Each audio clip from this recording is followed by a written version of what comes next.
Oppo is expected to announce the Reno 15 series in November.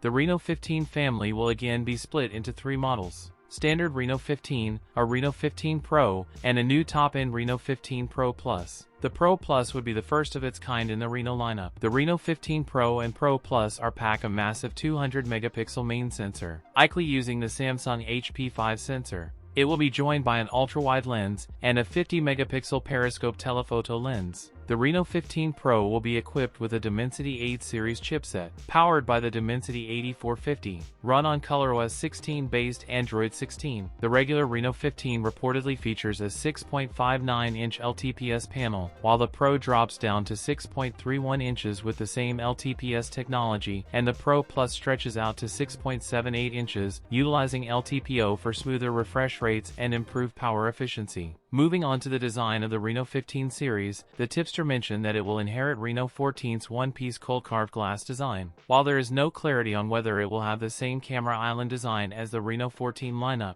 That's it for today's video. If you enjoyed it, don't forget to like, comment, and subscribe for more content. Thanks for watching, and I'll see you in the next one.